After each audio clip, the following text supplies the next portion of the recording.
soit béni. La doctrine de la grâce.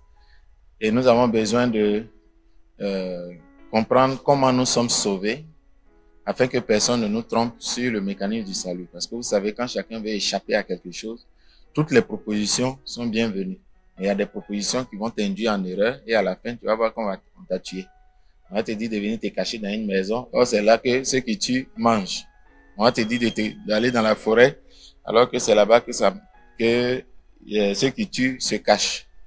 Donc, il faut faire attention au mécanisme du salut qui vous est proposé, par lequel nous devons aller au ciel. Il n'y a personne qui n'ira au Père sans passer par Jésus-Christ. Tous les autres, ce sont des divertissements. Et l'évangile est venu, l'évangile de la grâce de Jésus-Christ, on l'appelle aussi l'évangile, est venu pour que nous disons aux gens, nous avertissons les gens qu'il n'y a pas de salut en dehors de Jésus-Christ. Depuis avant la fondation du monde, c'est la seule porte. Quand il dit je suis la porte, il n'y a pas une porte qui va mener quelque part. Avant, les villes avaient des portes. Donc, quand tu passes par cette porte, on sait que tu es dans la ville. Donc, personne ne pourra vraiment être sauvé en dehors de Jésus-Christ. Et le combat de l'évangile, c'est de se battre pour convaincre les gens de venir à Jésus-Christ, de recevoir la vie de Jésus-Christ pour qu'ils soient sauvés. On verra l'enseignement. C'est lui qui a créé le monde, c'est lui qui a créé tous les êtres humains. Donc, il est au-dessus de tous ceux qui nous prêchent d'autres saluts. Et c'est lui seul qui peut vraiment, il est plus puissant que tous, qui peut vraiment nous sauver. C'est lui seul qui a accès à Dieu. Quand il est mort, c'est lui seul qui est monté au ciel et il est assis auprès de Dieu. Tous les autres, personne n'est là-bas. Personne de ceux qui sont morts n'ont accès au trône de Dieu. C'est lui qui est assis à la droite de Dieu. Donc il a tous les attributs et tous les arguments. Et nous, en tant qu'apôtres, nous avons tous les arguments pour pouvoir expliquer aux gens qu'il n'y a que Jésus-Christ qui sauve. C'est pour cela que beaucoup dans le monde, y compris les sacrificateurs, les gens du temple, beaucoup de sacrificateurs et des gens du temple se sont convertis. Beaucoup de Lévites se sont convertis comme Barnabas et ils ont accepté vraiment que Jésus-Christ est le sauveur du monde. Nous avons vu donc la doctrine de la grâce comparée à la loi et nous allons voir aujourd'hui donc les moyens de la rédemption qui sont en Jésus-Christ. Il faut suivre ça, c'est un peu technique, mais il faut bien suivre parce que c'est sur elle que va reposer vraiment l'intelligence de Dieu en matière de justification des hommes. Nous avons vu déjà dans les moyens de la grâce que la grâce est un plan de rédemption que Dieu a prévu pour les hommes et elle ne dépend d'aucune personne. Elle est gratuitement donnée par Dieu aux hommes. Donc, nous allons voir tous les mécanismes que Dieu a prévus pour que cette grâce-là soit effective. Elle doit être légale parce qu'on sera libéré. Il y aura 5 principes qui vont être utilisés par les apôtres pour expliquer les bénéfices de la grâce. Et ces bénéfices-là sont sans l'intervention d'aucune main, mais seulement de Dieu par son serviteur Jésus-Christ. Après, on parlera donc des moyens de bénéficier de cette grâce. Et on parlera maintenant de tous les autres sujets qu'on a eu à aborder. Et sur la loi aussi, on a dit, le texte dit, aucune lettre de la loi, il n'est pas venu abolir, il est venu accomplir, car aucune lettre de la loi ne sera supprimée jusqu'à ce que tout soit accompli. Donc quand je dis que je vais m'asseoir ici jusqu'à ce que vous signiez mon papier, dès qu'on finit de signer ton papier, que tu t'assois, on dit, mais attends, c'était jusqu'à ce que, donc c'était pour un temps. Donc la loi était pour un temps, c'était pas pour que elle soit toujours. Et la loi nous conduisait à Christ.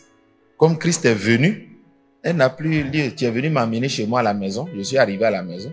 Tu rentres chez toi. C'est terminé. Ton travail est terminé. Tu es mon pédagogue, c'est-à-dire la nounou de l'enfant. Avant, le pédagogue, c'est celui qui élevait l'enfant du roi jusqu'à ce qu'il ait tous les acquis pour pouvoir régner. Bon, maintenant, quand je suis devenu grand, est-ce que j'ai encore besoin d'un pédagogue? Je n'en ai pas besoin. Donc, toutes les définitions de la loi montrent que tout ce qu'elle est venue faire, tout est achevé. Donc, sa venue, elle a vraiment la fin du monde, la fin de la loi pour la justification maintenant de quiconque croit. Ça veut dire que la loi ne pouvait nullement justifier. Donc, en disant jusqu'à ce que, c'est comme il dit, tant que le ciel et la terre sont là, aucune lettre. Mais tout ça, le ciel et la terre, là, on va les faire partir. Vous comprenez? Donc, c'est un temps qui est fixé. Et le temps est arrivé. La venue de Jésus-Christ, l'Ancien Testament et toutes ces alliances-là sont tombées. On a un séminaire là-dessus. Alors, nous continuons donc. Il faut savoir que Tout le mécanisme de la grâce repose sur Jean 3,16. Dieu a tant aimé le monde qu'il a donné son Fils unique, afin que quiconque croit ne périsse pas, mais qu'il ait la vie éternelle. Pour vous, c'est une simple phrase, mais c'est elle que nous avons étudiée sous 4 angles. Et ce sont 4 angles, pas que j'ai choisi, mais ce sont 4 angles d'observation de cette phrase-là que les apôtres ont répété plusieurs fois pour justifier pourquoi on dit qu'on est sauvé par la grâce. Et comment la grâce a rendu la foi, la grâce a rendu la justification possible et la justification a rendu le salut possible et la vie éternelle possible. Il ne faut jamais vous tromper sur ce mécanisme. Aucune personne qui n'est justifiée ne peut bénéficier de la vie éternelle, du salut et de toutes ces choses. Je vais vous donner un texte de la Bible. Romains chapitre 5 verset 8 dit ceci. Ainsi donc, comme par une seule offense, la condamnation a atteint tous les hommes. On va étudier ça. Un seul a péché et puis nous tous nous sommes condamnés. De même, par un seul acte de justice, donc le sacrifice de Jésus, la justification qui donne la vie. Donc ce qui donne la vie, c'est la justification. Ce qui donne la justification, être déclaré juste, c'est la grâce. C'est le sacrifice de Jésus-Christ. En fait, les œuvres de justice de Christ nous sont imputées gratuitement. Imputé est un terme comptable à cette époque qui veut dire, par exemple, ton compte est vide à la banque et puis tu t'en vas, tu trouves 1 milliard là-bas. C'est pas ton travail. C'est quelqu'un qui a fait un virement, qui avait l'argent, qui a viré 1 milliard sur son compte. C'est ça qu'on appelle imputé. Imputé. Donc, tu retrouves la justification dans ta vie. Parce que tu as cru en Jésus-Christ, Jésus t'a fait un virement de la justification. Et donc, tu es déclaré juste parce qu'on a vu un acte de justice. C'est pour ça qu'on dit qu'on est mort avec Christ. On va voir ces 4 observations. Et donc, je suis justifié. On dit c'est celui qui pratique la justice qui est juste. Donc, Jésus ayant pratiqué la justice, m'a imputé cette justice. Comme par exemple, le contraire de la justice, c'est l'injustice, c'est le péché. Comme Adam a vécu, et puis a péché, et puis son péché s'est étendu sur moi, c'est comme ça Jésus est le second Adam. Donc comme il a été juste, cette justification aussi s'étend sur tous ceux qui croient en lui. Est-ce que vous comprenez?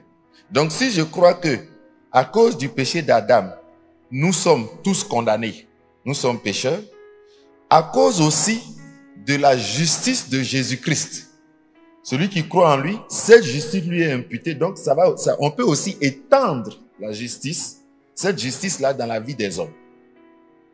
Comme on a étendu le péché dans la vie des hommes, et le péché, la mort dans la vie des hommes, la mort nous a atteint, pas parce qu'on voulait. C'est le péché d'une personne qui a envoyé la condamnation, et cette condamnation a envoyé la mort.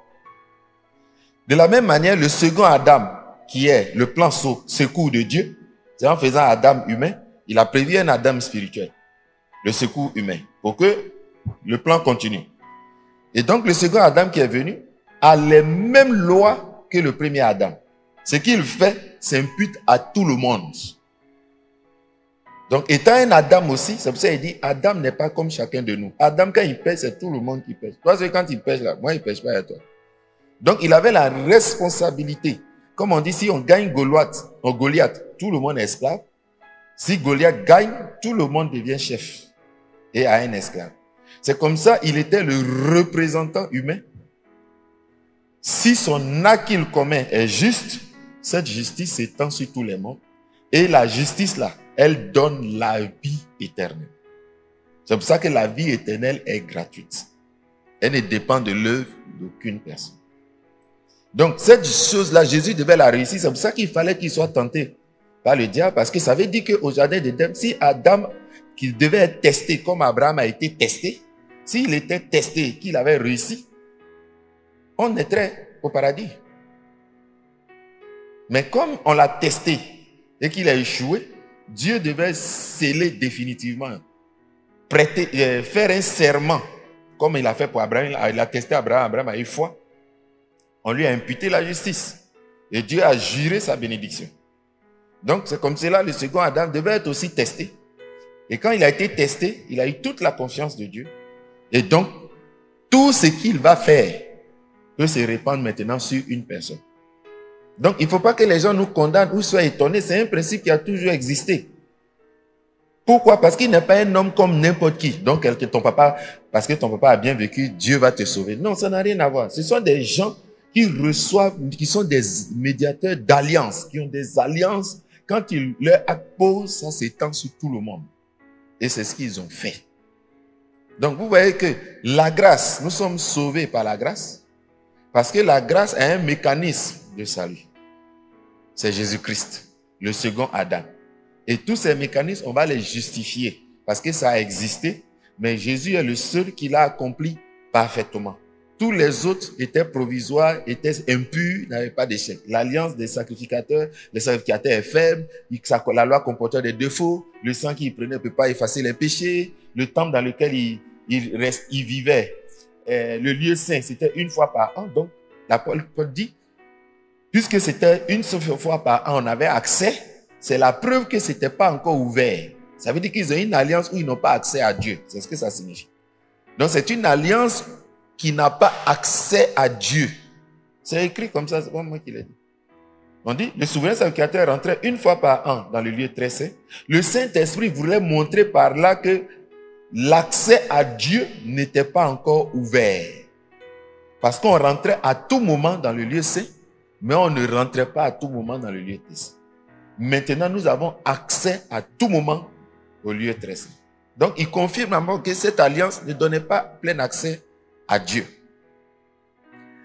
Nous allons voir maintenant d'où l'importance donc de cette grâce qui nous sauve et qu'il ne faut pas bafouer et pour lesquelles Dieu ne veut pas que quelqu'un s'arroge un mérite. Je connais la question que vous allez poser, ne vous inquiétez pas, il fera l'objet d'une étude approfondie sur tous les textes qui parlent de ça, parce qu'elles ne pourront jamais contredire la grâce. Au contraire, elles vont nous confirmer, elles vont nous donner les preuves de la grâce. Je vous donne un exemple simple. La Bible dit que lorsque Abraham a cru en Dieu, Dieu lui a imputé la justice. Or, la justice donne la vie éternelle. Donc, le salut. Et maintenant, la Bible nous dit que Dieu va lui donner la circoncision comme sceau, comme élément de preuve de sa justification et donc de son salut.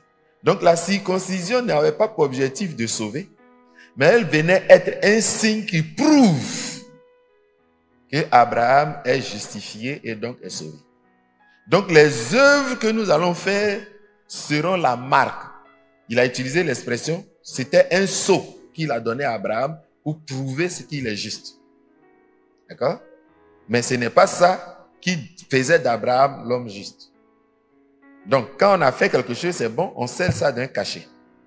Et donc, toutes les œuvres que nous aurons à faire seront donc la preuve que nous sommes justifiés. Donc, si quelqu'un vit dans le péché, il donne là la preuve qu'il n'est pas justifié et donc il n'est pas sauvé. Et donc, il n'a pas, pour être sauvé, pour s'approprier cette grâce, on va maintenant voir qu'est-ce qui a fait qu'il ne s'approprie pas cette grâce. On verra que c'est parce qu'il est incrédule. Donc, c'est par la foi qu'on a cette grâce. Et lui, comme il est incrédule, la grâce ne lui a pas imputé la justice. Vous allez avoir une saine compréhension de ces textes et on va les lire simplement. Parfois, elle est voilée, mais quand on va lire, vous allez voir que c'était vraiment ce que le texte disait lui-même. Est-ce que ça commence à être un peu plus clair? On commence à avancer un peu plus clair dans ces sujets. Je reviendrai sur ces principes-là à l'intérieur. Donc, pour justifier, pour prouver que nous sommes sauvés par la grâce, les apôtres et les Écritures vont nous parler, y compris les gens qui sont au ciel, les 24 vieillards et les 4 êtres vivants. Ils vont déclarer devant le trône, devant Dieu, quelque chose que Jésus a fait qui fait que nous sommes sauvés. Donc, on ne peut pas aller chercher d'autres arguments. On va débattre comment on est sauvé, tout ça là, mais au moins on les a entendus au ciel et ils ont dit que c'est à cause d'une chose que nous sommes sauvés. Et cette chose, c'est le mot racheter. Il dit, tu as racheté pour Dieu des hommes. Après les avoir rachetés, tu as fait d'eux des sacrificateurs. Donc, c'est le processus de la sacrificature, là, qu'on est en train d'étudier, la purification, la sanctification, la glorification, le perfectionnement, la glorification. Donc, cette sacrificature-là, c'est ce qu'il a fait en tant que souverain sacrificateur.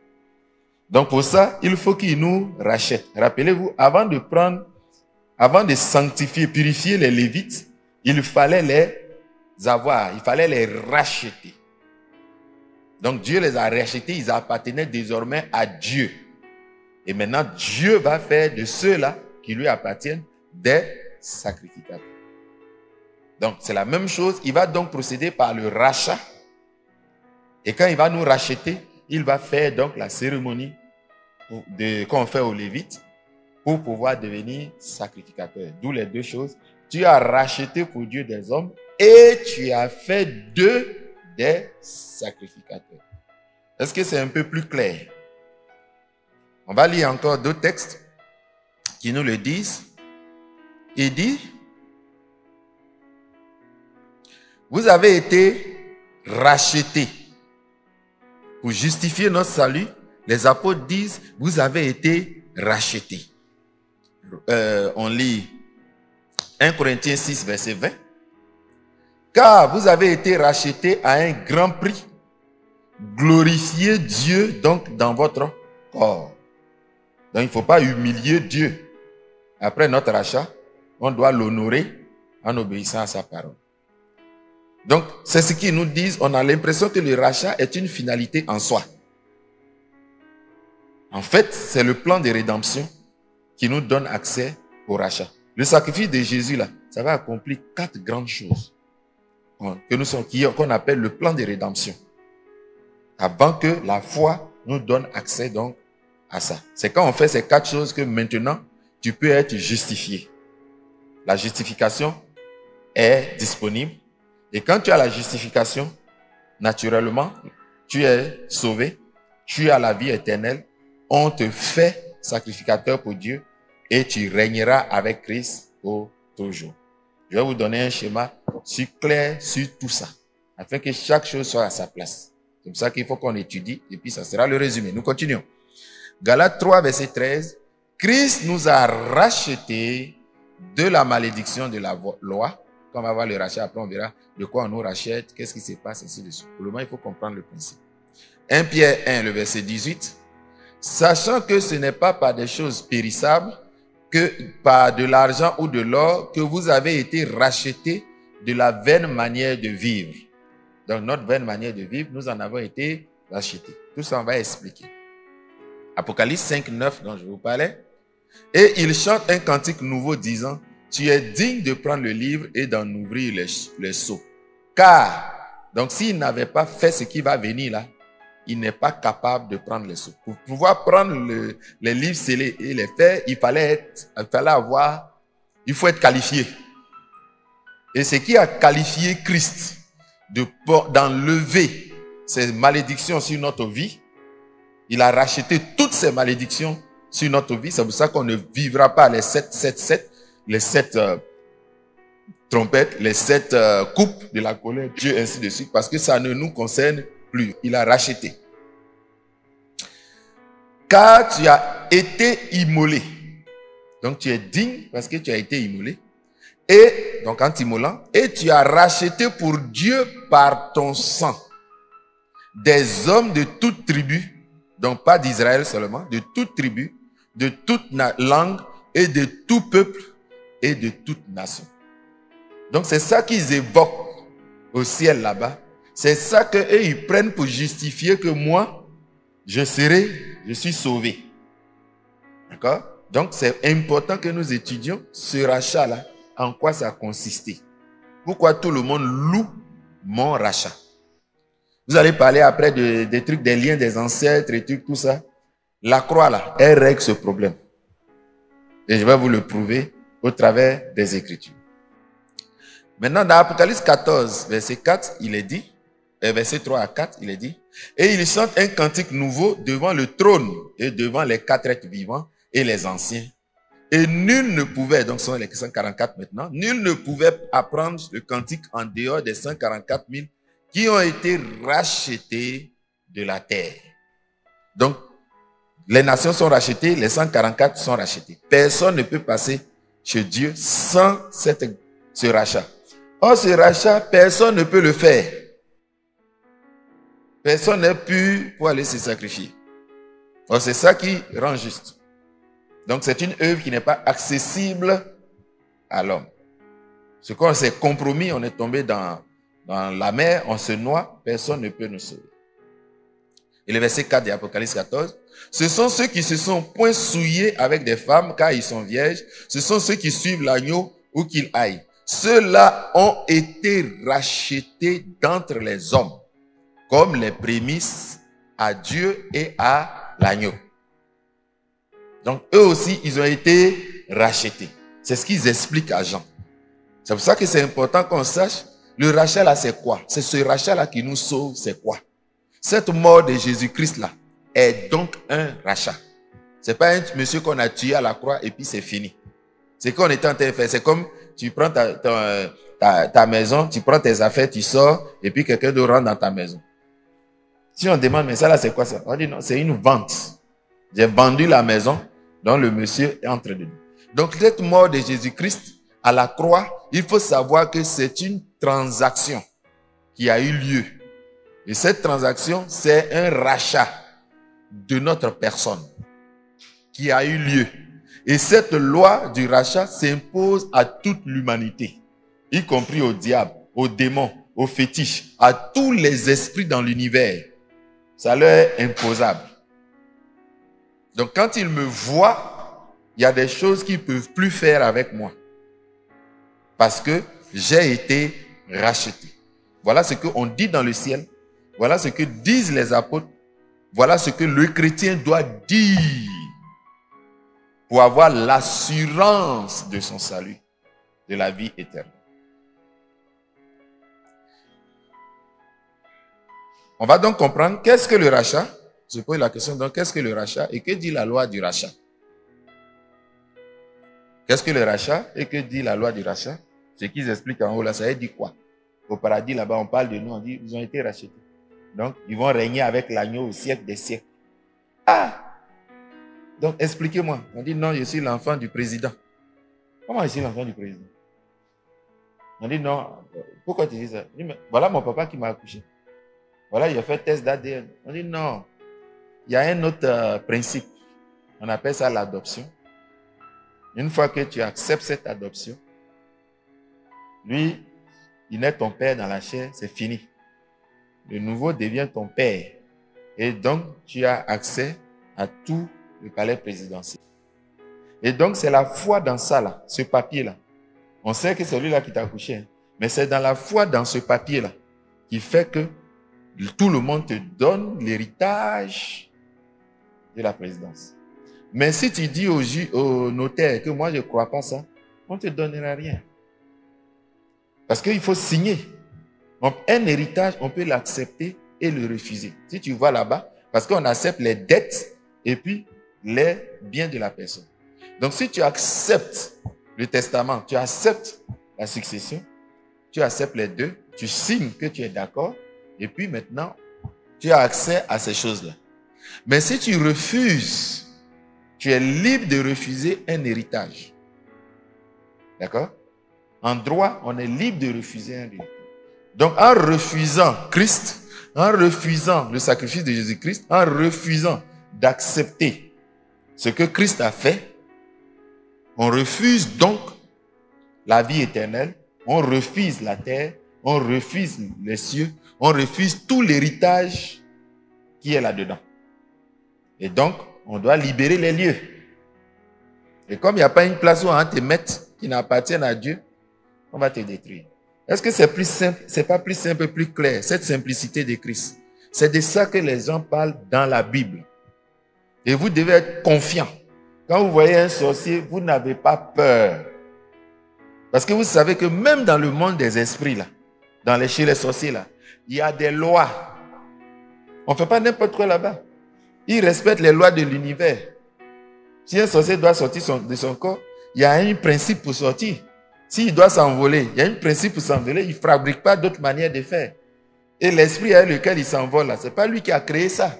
C'est Dieu qui a créé l'esprit. C'est comme on a créé ton corps, tu ne peux pas mettre ça dans le feu et puis tu as dit ça ne va pas brûler.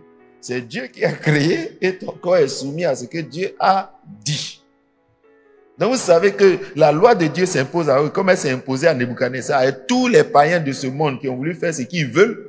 Il est le Dieu de tous les esprits. Mettez dedans tous les démons aussi. Il est le chef suprême. Il a créé les visibles et les invisibles. Il a imposé ses règles. C'est pour ça que quand il le voit, il dit pardon, si tu nous chasses, jette. Il ne peut pas faire ce qu'il veut. Donc n'ayez pas peur. Voilà donc le rachat. Nous allons donc en deux comprendre qu'est-ce que donc le rachat et comment sa loi fonctionne. D'abord, le rachat, c'est un principe légal. Le rachat, c'est comme l'achat. Acheter quelque chose, la loi régit l'achat. Vendre quelque chose, la loi régit la vente. C'est comme ça le rachat.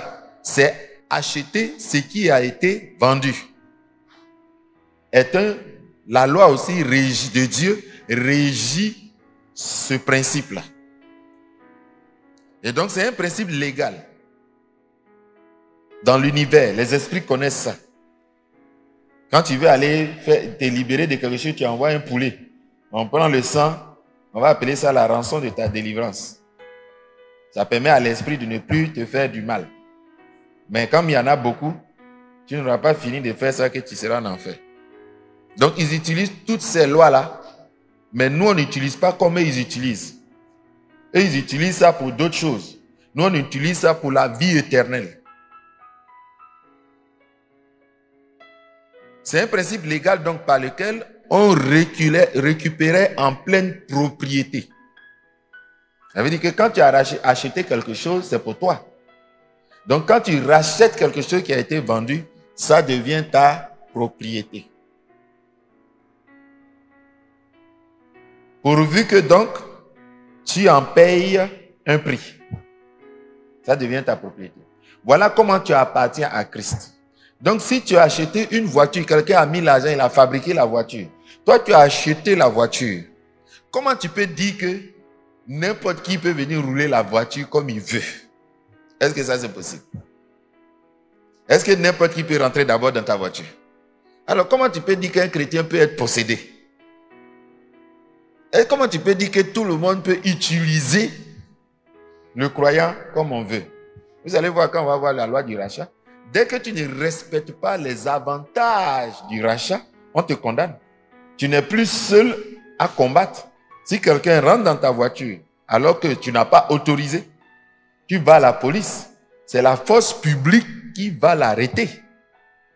Et les anges sont les policiers de Dieu. Et le Saint-Esprit est la puissance de Dieu pour mettre de l'ordre dans la création, afin que chacun ne fasse pas n'importe quoi. Donc tu devais avoir de l'assurance que Dieu veille sur ces lois-là. Quelqu'un prend ta voiture, c'est un voleur. Celui qui est chargé de garder la voiture ne va pas laisser la personne venir prendre la voiture. Je ne suis la propriété de personne que de Dieu. J'ai accepté la transaction. J'ai accepté que cette transaction s'applique à ma vie. J'ai accepté qu'on me rachète. Et donc j'appartiens à Jésus-Christ. Je n'appartiens à personne. Quand on va faire les papiers de la vente, les papiers portent comme propriétaire de ma personne Jésus-Christ. Et Dieu. C'est pour ça qu'on dit, il a racheté pour Dieu et pour l'agneau. Donc ce qui appartient à Dieu appartient à Jésus. Lui-même il a dit, ce qui t'appartient m'appartient. C'est comme cela que je suis la propriété. Aucun esprit ne peut venir me voler. On verra ça. C'est donc le principe légal par lequel on récupérait en pleine propriété une chose qui a été au préalable vendue à un autre, pourvu qu'on en paye le prix. C'est aussi le principe par lequel on libérait un prisonnier définitivement. Un prisonnier qui est pris en captivité, c'est un principe légal par lequel on le délivre définitivement. Et quand on l'a délivré, il n'est plus en prison. Une fois qu'on a fait l'acte de délivrance en payant la rançon, la personne sort de prison. On ne peut plus le mettre en prison. On ne peut plus le garder en prison. Il n'est plus en prison. Il a été condamné pour tous les faits qu'il a commis. Vous allez voir toutes les alliances. On va voir comment les alliances familiales ont été rompues par la croix. C'est le 4e principe que les apôtres évoquent. Comment toutes les alliances que nos parents ont tissées, ils ont pris nos noms, ils nous ont engagés. Comment la croix met fin à toutes ces alliances. Parce que la croix, c'est aussi une alliance. Et Dieu ne fait pas alliance dans alliance. S'il y avait une alliance sur toi, plus jamais tu peux faire alliance avec Dieu. C'est pas possible. C'est pas moi qui dis, on va le voir. Lui-même, il va l'expliquer. Si tu dis que tu as fait alliance, le sang de l'alliance a été répandu sur toi, que tu as fait alliance avec Dieu, tu ne peux pas avoir une alliance et puis faire alliance avec Dieu. Dieu exige que tu romps l'alliance. Et donc Dieu va rompre ces alliances. C'est pas moi qui dis, c'est écrit. On va les lire. Et une fois que ces alliances sont rompues, tu es libre de toute alliance. C'est alors que tu fais alliance avec Dieu. De revers, si tu as fait alliance avec Dieu, et cette alliance est vraie, Dieu est garant de l'alliance. C'est pour ça que quand tu vas faire une autre alliance, Dieu te châtie. Et il détruit. Parce que les esprits, personne ne doit venir refaire alliance. Pour ça, il faut que tu romps l'alliance avec Dieu pour que tu puisses aller faire alliance. Donc c'est aussi bête, c'est ça que c'est fait. La simplicité de Christ, c'est ça. Tout le reste, là, c'est des gros mots que les gens utilisent, mais ils ne comprennent pas. C'est ce que Paul dit, l'intelligence de la chose, ils ne comprennent pas. C'est pour ça que ça nous embrouille. Et nous-mêmes, on cite ces phrases-là, mais on ne sait pas ce que ça signifie. Ça va? Ça commence à venir? On lira tous ces sujets. Vous avez entendu, en dehors du mot rachat, vous avez entendu le mot rédemption. D'accord? On voit ça dans la Bible, la rédemption par Jésus-Christ. Qu'est-ce que ce mot-là signifie? Vous pouvez regarder tous vos dictionnaires bibliques, vous pouvez regarder tous les dictionnaires. Je n'invente rien. Le mot rédemption vient dans le mot grec, dans le Nouveau Testament, c'est loutrosis. Loutrosis. Loutrosis, là, ça vient de loutron. Loutron, c'est rançon. Donc, le mot rédemption, c'est le mot racheter en payant une rançon. C'est plus clair, non? On voit le mot, il est gros comme une rédemption, mais on ne sait pas ce qui est dedans. Donc, le mot rédemption, c'est une transaction. On voit quelqu'un qui est mort à la croix. Mais cette mort à la croix, en venant là, il est venu conclure une transaction. Pour nous avoir, pour Dieu. On dit il a fait ça pour Dieu. Dieu l'a envoyé pour venir nous racheter, pour que désormais on soit pour Dieu. Vous comprenez? C'est pour ça qu'il dit, le Fils de Dieu est venu pour donner sa vie. Donc il est venu en mission. Dieu l'a envoyé pour venir racheter des hommes. Afin que quiconque croit, ce n'est pas un dictateur. C'est celui qui accepte, qui veut sortir de prison, c'est pour lui on paye. Vous comprenez? Celui qui veut être délivré, c'est pour lui on paye. S'il ne veut pas, on ne peut pas payer. Est-ce que le vendeur peut refuser? On va voir le principe du rachat. Il ne peut pas refuser. C'est impossible qu'il refuse. Ah, comment c'est impossible? Oui. Parce que la loi du rachat dit que si j'ai vendu, le droit de reprendre ça est obligatoire. Est-ce que vous comprenez? Celui qui avait le droit de rachat dit à Boaz, acquiert pour ton compte. Et il ôta son soulier. Et Boaz dit aux anciens et à tout le peuple, vous êtes témoins. Donc on dit à tout le monde Et ils sont là, non, et c'est Jésus et moi, s'il vous a racheté. On dit toutes les créatures de l'univers. On a vu au ciel, ils ont dit tu as racheté. C'est valable. Donc, il n'y a pas quelqu'un qui va dire que ça là, c'est pas valable. Non, toi, tu es là, tu es comme ça, et puis tu as dit que Jésus t'a racheté, et puis toi, tu es allé au paradis, et puis tu ne pratiques pas la parole de Dieu. Hé, c'est valable. Mon rachat est valable. Le ciel, les gens qui sont là-bas ont confirmé. Et Dieu n'a pas dit c'est faux. D'accord? Ça doit vous donner l'assurance et de rester dans le rachat de Christ. Il n'y a pas un autre qui peut faire ça. Et Boaz dit aux anciens et à tout le peuple, vous êtes témoins aujourd'hui que j'ai acquis tout ce qui appartient à Elimelech. Les apôtres là, ils sont témoins de Jésus. Et ils confirment. On a vu au ciel, confirme. Et tous les anges, tout le monde a dit oui. Ça là, il a respecté la loi. Donc moi là, je suis racheté par Christ pour appartenir à Dieu. Point. J'appartiens à Dieu. Je n'appartiens à personne.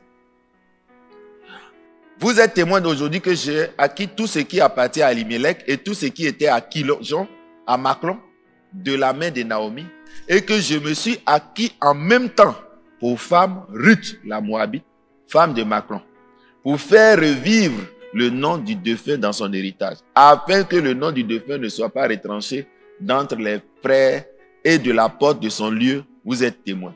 Moi là, je ne serai plus retranché. Mon nom ne sera plus retranché. Et tout le peuple qui était à la porte et tous les anciens dirent, nous en sommes témoins, que l'Éternel rende la femme qui entre dans ta maison semblable à Rachel et à Léa, qui ont toutes deux fondé la maison d'Israël, et déploie ta force à Ephrata, et puisses-tu donner un nom et un fils à Bethléem, et que ta maison soit comme la maison de Péret, que Tamar enfanta à Juda, car la postérité que l'Éternel te donnera de cette jeune femme. Voilà le premier exemple de rachat. Donc le principe de rachat a existé. Et l'histoire de Naomi, c'est le rachat qui a permis de restaurer Naomi. Et la descendance d'Ésaïe est née, Obed est né, Ésaïe est né. Et donc la descendance de Jésus est née. On va s'arrêter là pour les exemples. Le deuxième axe, ce sera un rachat prophétique de Jérémie de la terre. Jérémie va acheter la terre de son cousin. Et on va voir une transaction de rachat. Et Dieu va annoncer une prophétie de rachat que personne, de restauration. C'est le droit de rachat, c'est une restauration de la personne. Le troisième exemple que nous verrons, c'est la rançon. Le troisième exemple que nous verrons, c'est le rachat par Jésus-Christ. On va voir d'abord l'exemple de la rançon. Et puis en troisième, on verra le rachat que Jésus-Christ a opéré des hommes pécheurs par Jésus-Christ. Et donc ce sont les apôtres qui vont utiliser la loi du rachat. Les anges dans le ciel, toutes les créatures, tout le monde va confirmer le rachat du chrétien, des pécheurs par Jésus-Christ. Et on va voir les avantages de ce rachat. Tu es restauré, tu appartiens à Dieu, tu es gens de la maison de Dieu, tu es l'héritage de Dieu, personne ne peut être ta propriété. Et Dieu, l'enlèvement, c'est venu prendre ce qui lui appartient pour envoyer ça dans sa maison. Quand tu as acheté quelque chose, tu prends pour envoyer à la maison, non? C'est pas ça. Donc Dieu, il nous a acheté là. Il va venir nous prendre pour envoyer dans sa maison, qu'on appelle la nouvelle Jérusalem. L'évangile là devient plus simple, plus clair, non? Il ne faut pas vous embrouiller là-dessus. Quand Jésus expliquait, il prenait plantation des gens de chez lui là, et puis il expliquait l'évangile.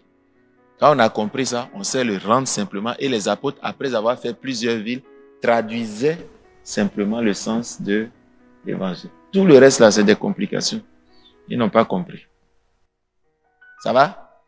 Donc, quand on a fini le rachat, vous allez comprendre que la grâce, c'est par ce rachat-là. Naomi n'a rien fait. C'est le monsieur qui a payé le prix. Et puis c'est elle. Le cousin de Jérémie n'a rien fait. Shabbat. C'est Jérémie qui a payé le prix. Et puis lui, il profite. C'est Jérémie qui a acheté. Et lui, il bénéficie. Donc, Dieu va acheter. Jésus va acheter pour Dieu. Dieu a envoyé Jésus pour acheter pour lui. Et maintenant, on appartient à Dieu.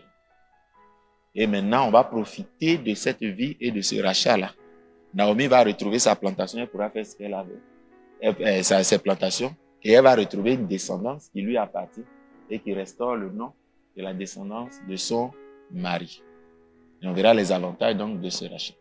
C'est le premier principe de la rédemption, qui veut dire l'outros, le rachat par paiement d'un prix. Après, nous allons voir un deuxième principe, je vous ai dit, la croix là. La rédemption, c'est le plan de la croix. Dedans, il y avait 4 principes par lesquels un homme a l'assurance que la grâce lui permet d'aller chez Dieu. Le premier, on a vu, c'est le principe du rachat. Le deuxième, on verra, c'est le principe de pardon des péchés, qu'on appelle de l'expiation. Le troisième, on verra, c'est le principe de la mort à la croix. C'est pas moi qui ai inventé, hein, c'est écrit. C'est ce que les apôtres expliquent. On va voir tout ça. Et on va voir le quatrième. Et c'est ça quand on va finir ça, on va voir les autres éléments et on va comprendre maintenant le plan que Dieu a prévu avant la fondation du monde pour sauver. Et on verra que dans tout ça là, nous on n'a rien à faire. Dieu a tout fini. Ce jour-là, quand Boaz a fini là, il a dit à Naomi, va profiter de ta terre. J'ai tout fait. C'est pour ça qu'il dit, afin que personne ne se glorifie. C'est ça qui nous lie à Dieu. Vous allez voir comment on va louer Boaz. Vous avez vu comment Naomi a dit. Elle dit, non, tu peux me couvrir, tu peux m'envoyer, tu peux faire tout. Parce que tu as droit de rachat. Mais ce monsieur-là nous a racheté. Et puis on ne le respecte plus. Et puis on dit, non, on peut vivre dans le péché encore. On peut aller faire truc. Quand lui-même regarde, il dit, mais est-ce que c'est normal? Ça dit que tu te noies dans la mer, quelqu'un plonge, il te sauve. Et puis tu dis, bon, comme il y a maintenant un sauveur là, il m'a même noyé encore. Il m'a même noyé encore. Va te noyer. Lui-même, c'est lui-même qui t'a sauvé là. Il va dire, va te noyer. Il va te noyer. Vous êtes noyé, viens. Il ne viendra pas. C'est pour ça que Romain dit que pécherai-je afin que la grâce abonde. Il dit non. Il n'est pas ministre du péché. Il n'est pas venu envoyer son sang pour t'autoriser à pécher maintenant. Il a envoyé son sang pour enlever ton péché et dit ne recommence pas. Toi, mais quand on t'a sauvé, tu sors de l'eau là. Tu peux aller te jeter. Bon sens fait que. Est-ce que tu as resté au bord de l'eau là? Tu rentres la honte, tout ça là fait que tu rentres directement. Tu t'éloignes même de l'eau. Mais toi, tu veux encore retourner dans l'eau. C'est pour ça qu'on dit il retourne à ce qu'il a vomi. On va étudier cette expression dans toutes les expressions entre le salut et les œuvres. Quand tu es sorti de là, quand tu as vomi ça là, comme un chien, tu ne vas pas manger ce que tu as vomi. Comme une truite. C'est-à-dire, comme je vais dire l'exemple d'escargot par exemple. On a pris escargot dans potopoto, on a lavé, on a enlevé. Et puis escargot là retourne encore dans potopoto. C'est ce que Pierre va utiliser comme image pour dire que ceux-là, on ne va pas aller prendre escargot comme ça encore. Donc tu ne peux plus aller dire, j'ai allé pécher encore parce qu'il y a le sang. Jésus, il est mort, il va mourir encore. On dit, il ne meurt plus. Hein. Il est mort une seule fois et il est assis là-bas. On dit, Jésus vient mourir. Il dit, il ne meurt plus. Lui-même, il dit, il ne meurt plus. On va lire ça. Il dit, lui, il ne meurt plus encore. Ça va? Il dira, si vous péchez involontairement après avoir connu la vérité, il n'y a plus de pardon des péchés. Donc, va te jeter volontairement. Avant, tu cherchais une femme. Jésus t'a pardonné, mais comme tu as vu, Jésus pardonne, maintenant c'est 10 femmes du cherché. Il dit, il n'y a plus de pardon des péchés. C'est plus clair, non? Pour ceux maintenant qui disaient, non, mais, et les œuvres, non, mettez chaque chose à sa place. Et vous allez voir que la Bible met ces choses-là à leur place. Sinon, il y aura de la contradiction et vous allez avoir des versets que vous allez fuir. Moi, je ne fuis pas versets. En tout lit, regardez ça, on va expliquer ça, et tout sera clair comme un système qui est cohérent. Ils ont fait une étude scientifique qui est sortie. Tous les livres religieux, la Bible est le livre le plus cohérent. Ils ont sorti près de millions de liens. C'est-à-dire quand tu prends le Nouveau Testament, il y a les preuves et les liens de l'Ancien Testament. Il y a tellement de liens. La terre. D'accord? S'ils ne trouvent pas de quoi faire cette restitution, la terre vendue restera entre les mains de l'acquéreur jusqu'à l'année du jubilé. Et au jubilé, elle sera restituée. La terre vendue elle sera libérée et rentrera dans sa propriété. Et au jubilé, elle sera libérée et il rentrera dans sa propriété. Ça va, c'est clair? Donc, quoi que nous ayons, c'est pour ça qu'on dit que quand tu as ton argent, n'oublie pas que l'argent appartient à Dieu. Quand tu as la terre, n'oublie pas que la terre appartient à Dieu. C'est pour ça qu'on dit tout appartient à Dieu. Nous ne sommes que des gestionnaires. Nous gérons les droits. Et si Dieu n'est pas content de nous, il peut nous arracher. C'est pour ça que celui qui avait beaucoup d'argent dans son truc, Dieu a enlevé sa vie. Et puis l'argent, là, il dit, bon, faites dans ce que vous voulez. Terminé. Ça, c'est le rachat des terres. Pour ça, il faut une terre, un bien. Il faut qu'il y ait eu vente pour pouvoir racheter. Il faut qu'il y ait un prix. Il faut qu'il y ait une personne pour acheter. Ça peut être celui qui a vendu ou bien ses parents proches. 3 catégories. Et il faut qu'on ne soit pas au jubilé. Parce qu'au jubilé, il n'y a pas rachat, il y a restitution. Ça va? Voilà la loi. Les esprits utilisent ces lois-là. Deuxième loi, c'est la loi du rachat des maisons des gens, sauf le cas des Lévites, on verra. Donc, ce n'est plus la terre simple, mais tu as construit une maison dessus. D'accord? Que dit cette loi? C'est Lévitique 25, toujours verset 29 à 31. Le verset 1 dit toujours, c'est Dieu qui dit ça. C'est pour ça que j'ai mis le verset 1. L'Éternel parla à Moïse sur la montagne de Sinaï et dit, lorsqu'un homme vend une maison d'habitation dans une ville, parce qu'il y avait le souka du village, entouré de murs, il aura droit de rachat jusqu'à la fin de l'année de la vente. Son droit de rachat durera 1 année. Mais s'il n'est pas racheté avant l'expiration d'1 année complète, la maison qui est dans la ville entourée de murs demeurera à perpétuité à l'acquéreur et à ses descendants. On vous a expliqué la loi du rachat, mais ils ne vous ont pas précisé ça. Quand c'est la terre non mise en valeur, ce n'est pas pour toujours. À 50 ans, on restitue. Mais quand tu as construit sur cette terre-là, qui est en ville, c'est là où on construisait les maisons, tu as construit dessus. Et puis tu as vendu. Tu as 1 an pour venir acheter ça. Si après 1 an, tu n'as pas acheté, tu ne peux plus jamais racheter ça. Donc, est-ce que, bon, on parle des maisons, mais je vais poser une question. Est-ce que c'est valable pour les hommes? Parce que si on s'est vendu, quand on prend 1 an spirituel, 1000 ans, Jésus ne peut pas racheter. C'est définitif. C'est pas ça? On est vendu au péché pour toujours. En ce moment-là, toute la prédication de rachat est fausse. Ça n'a aucune valeur. C'est pas possible. Dieu ne peut pas violer sa loi. C'est pour ça que ça concerne les propriétés. Bête. Troisièmement, aider. Elle restera donc à perpétuité après 1 an. Alors que dans la terre, jusqu'à 49 ans, j'ai toujours le droit de racheter. Alors que si je vends une maison, j'ai 1 an pour racheter. Donc le droit de rachat tombe. Pour retrouver cette maison, il n'y a que le jubilé. On dit, verset 31.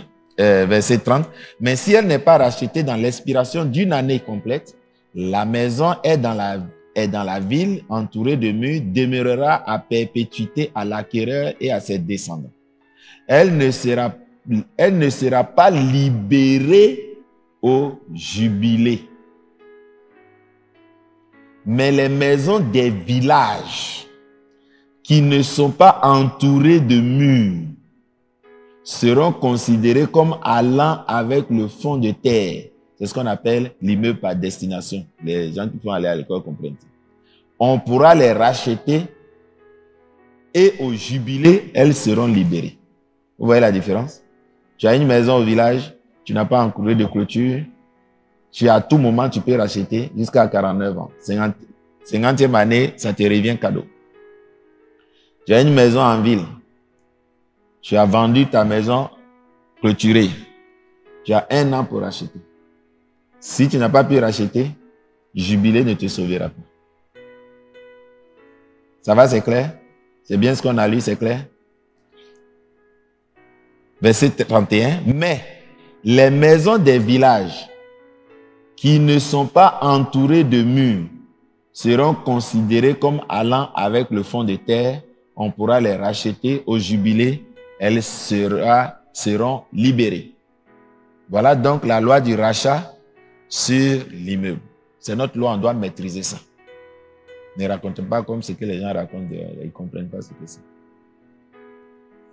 Tout le monde parle de football, mais il y a des gens qui sont allés à l'école pour ça. Tout le monde est entraîné, on choisit aussi, ils devaient prendre, mais il y en a qui sont allés à l'école pour être entraînés. Donc ne considérez pas ce qu'on dit dans la rue. Considérez ce qui est écrit. Troisième cas, le rachat des maisons des Lévites. Les Lévites étaient des sacrificateurs, étaient la famille des Lévites. Donc il y avait le souverain sacrificateur, les sacrificateurs.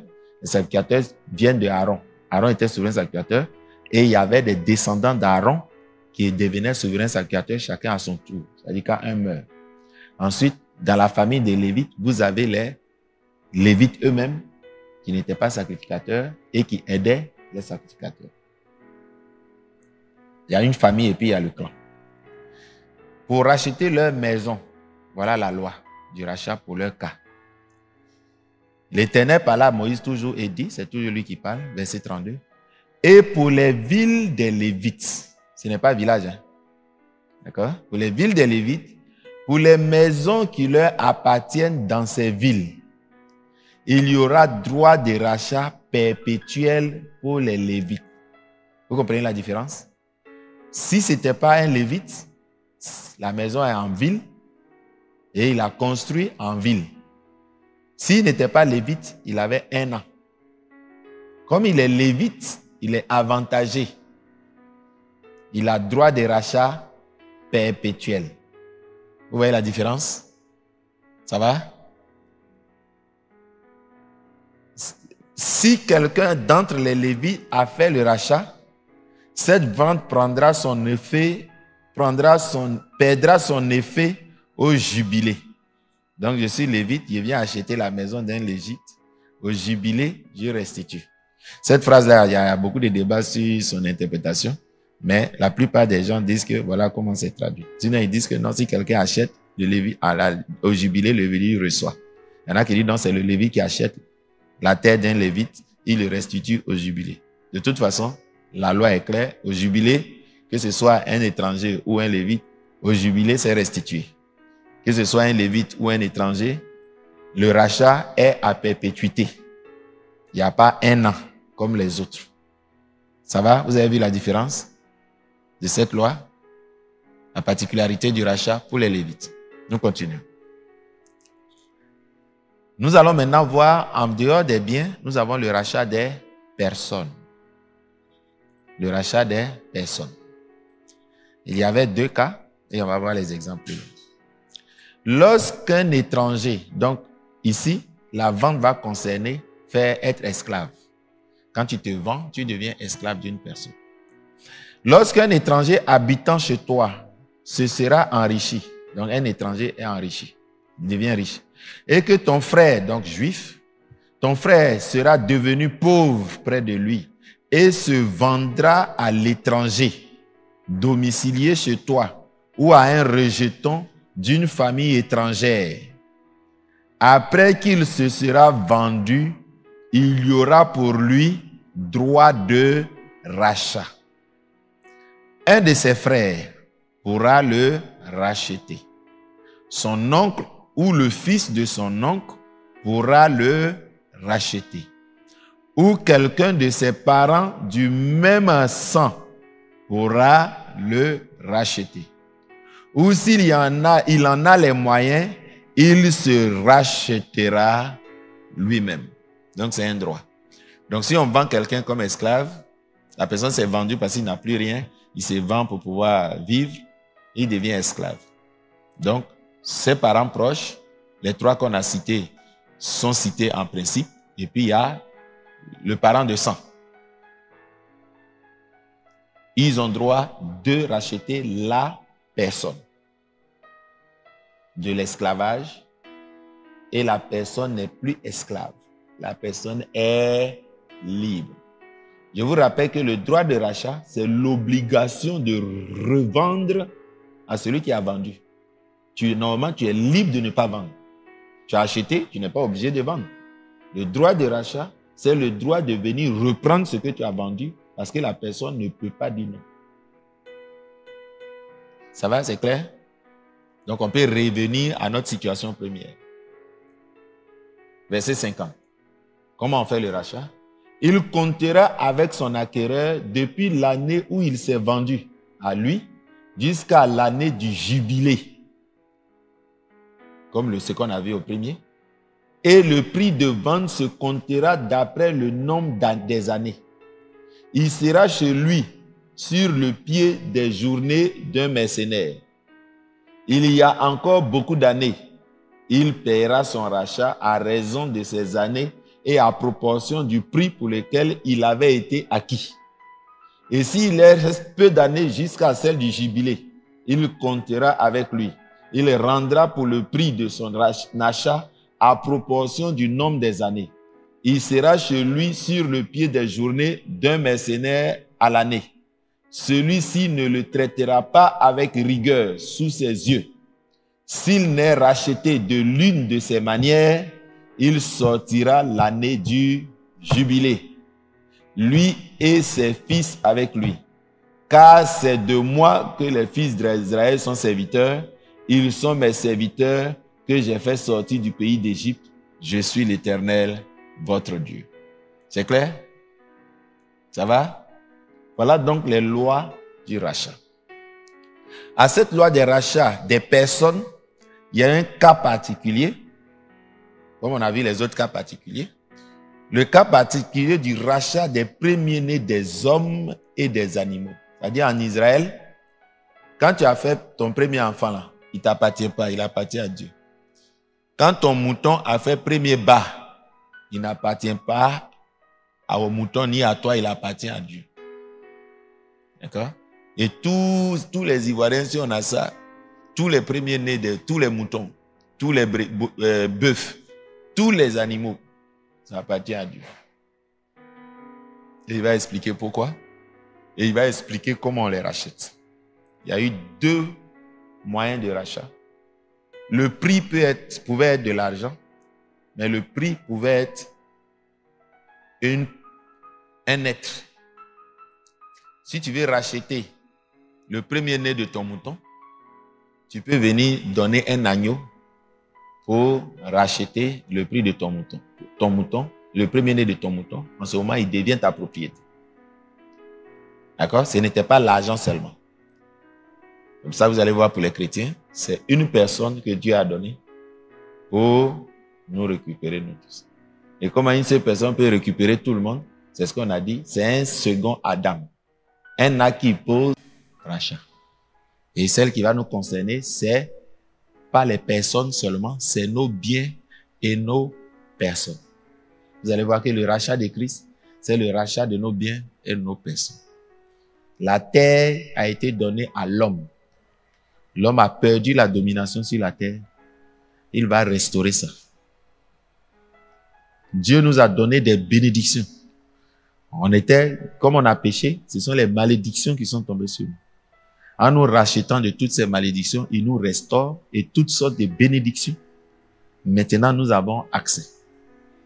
Et comment on a accès à ces bénédictions? Puisque tout le plan de rédemption contient une partie des bénédictions dont on aura besoin pour vivre.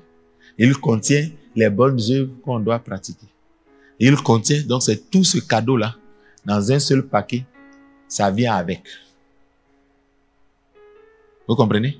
Donc, sans rachat de ta personne, tout ce que tu es en train de dire là, si tu mets avant, ça ne marche pas. Si tu prends un des éléments pour dire que c'est ça qui t'a sauvé, c'est faux. Aucun commandement, aucun pratique de bien ne peut se remplacer à la loi du rachat. Pas possible. Mais si tu bénéficies de ça, c'est que on a racheté. Mais si on sent que tu n'en profites pas, c'est que mon ami, on n'a pas racheté. C'est ce que toute la Bible dit. Comment il faut situer ça. Ça va? C'est donc Lévitique chapitre 25, verset 1 et le verset 29 à 31. Nous lisons. L'Éternel parla à Moïse sur la montagne de Sinaï. Donc c'est Dieu qui parle. C'est lui le législateur. Il dit, verset 32. Non, pardon. C'est plutôt le 25, verset 23 et 28. Donc j'ai lu le verset 1, j'ai lu le verset 23. Et la terre ne se vendra pas à perpétuité, car la terre est à moi. Retenez cette phrase-là, parce que c'est la révélation qu'il fallait avoir pour comprendre beaucoup de choses. On dit la terre, le diable domine la terre, mais ça appartient à Dieu. Je vous explique simplement. Moi, j'ai la terre. Je la vends à quelqu'un. La personne devient propriétaire. Dieu dit, ce que vous êtes en train de faire comme transaction, là, moi, Dieu, je ne suis pas concerné. Celui qui a acheté la terre, là, il profite de ça, non? Il a acheté le droit d'utiliser. Mais je suis le vrai propriétaire. Mais je vous permets de faire ça pour gérer les droits que vous avez sur ces choses-là. Mais n'oubliez pas que tout m'appartient. Je sais que pour le moment, vous ne comprenez pas ce que je dis, mais cette révélation va régler beaucoup de questions qu'on se pose dans le domaine du christianisme pour lesquelles on n'a pas de réponse. Je vais répondre à toutes ces questions. Retenez bien ça. Car la terre est à moi, car vous êtes chez moi des étrangers et des gens en séjour. Donc quand Dieu voit l'humanité, là, il regarde tous ceux qui sont des étrangers. Quand il regarde, il dit, bon, la terre, là, j'ai créé ma terre et puis je les ai mis en séjour sur ma terre. Donc quand tu fais tes transactions, là, ce sont des droits d'aliénation et Dieu respecte ça. Sinon, tout lui appartient. Vous comprenez, non? Quand je vais bien expliquer ça dans d'autres domaines, vous allez le voir. Non, les ancêtres, ils ont fait des pactes. Maintenant, il dit que les esprits te demandent. Et ça là, c'est entre nous, les esprits. Sinon, tout appartient à Dieu. Est-ce que vous comprenez? Donc, tu as deux principes qui vont t'aider à ne même pas respecter les esprits.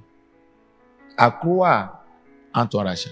Dieu dit, quand vous faites ça là, c'est entre vous. Mais le jour où je reviens, tout ce que vous avez conclu comme contrat, ça n'a pas de valeur pour moi. Tout m'appartient.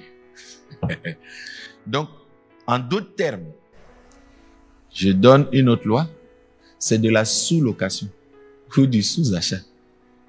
C'est tout. Est-ce que quelqu'un comprend ça? C'est de la sous-location qu'on fait. Et donc, elle nous donne droit à des règles. Dieu nous donne l'usus, ceux qui connaissent les droits, l'usus et la fructus, et puis on profite de ça. Mais c'est lui celui qui peut détruire la terre. Personne ne peut faire ça. Je te loue ma maison, tu ne peux pas casser. Tu peux faire des transactions de vente, d'achat. C'est comme un immeuble. On peut vendre un appartement, 2 appartements, toi, tout ce que vous voulez. Vous allez voir, ça règle beaucoup de questions qu'on abordera plus tard. Je continue. Car vous êtes chez moi des étrangers et des gens de séjour. Et dans tout le pays que vous posséderez, vous accorderez le droit de rachat. Vous accorderez le rachat du sol. On va établir le rachat du sol. Lorsque donc ton frère devient pauvre et vendra une partie de sa propriété, son garant, son plus proche parent, viendra et rachètera ce que son frère aura vendu. D'accord? Donc, j'ai vendu. Le proche parent a un droit de rachat avec moi. On verra qui a droit de rachat. C'est ça, il dit le rachat du sol. J'ai vendu. Si je veux reprendre, tu peux jamais dire non. Même si tu es le nouveau propriétaire. Tu dois accepter la loi du rachat et me restituer cela. C'est ce qu'il dit. Mais avant ça, il faut que j'ai déjà vendu. Ça, j'ai changé de propriétaire. Avant. Son proche parent, donc, viendra et rachètera ce que son frère aura vendu.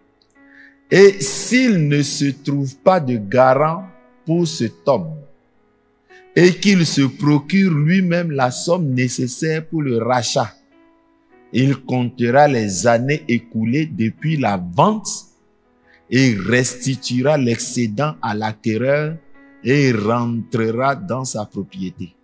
Je vais expliquer en français facile. Dieu dit, si tu vends quelque chose là, quand tu achètes ça là, tu peux profiter de ça pendant 50 ans. Pendant 49 ans. À la 50e année, ça t'appartient plus. Tu dois donner à la personne. Sans rien payer. Tu libères. Mais est-ce que tu as vraiment acheté? Donc tu vois que tu es un locataire. Tu as acheté, on te dit, il a vendu, tu as acheté.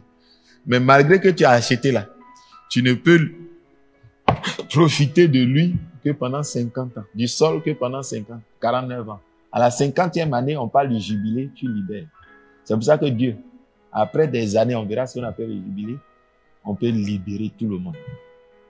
Donc, on n'a pas besoin d'aller faire un sacrifice à un féticheur pour libérer quelqu'un. À la 50e année, tout le monde libère. Ton argent que tu as payé là, tu as fini de profiter, tu libères. D'accord? Cette année de jubilé là, Jésus l'a annoncé. Je sais que c'est difficile à voir le verset, mais je vous donnerai le verset qui dit que Jésus a déclaré le jubilé. Donc il a accompli le rachat et il a annoncé le jubilé. Oui, on va le voir. Et s'il ne se trouve pas de garant, donc il y a deux façons de payer. Soit moi j'ai l'argent, je vais racheter chez toi, ou bien mon proche parent. Ils sont trois catégories. Soit mon frère, soit mon oncle, soit mon cousin, l'enfant de mon oncle. Voilà les trois qui ont droit de rachat. Tout le monde ne peut pas te racheter. Donc le féticheur, on prend pour dire, il va te racheter là. Il te ment. J'avais une question aussi, le prophète qui dit, il peut te racheter. C'est pas possible. Il faut qu'il soit ton parent proche.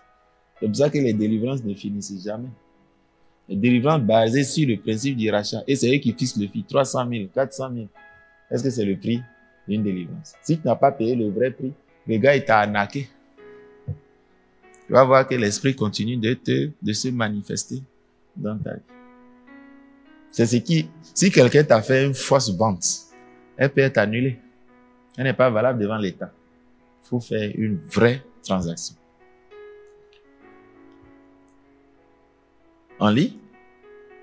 Donc, si avant 50 ans, je t'ai vendu la terre et que la terre que je t'ai vendue, c'est 50 millions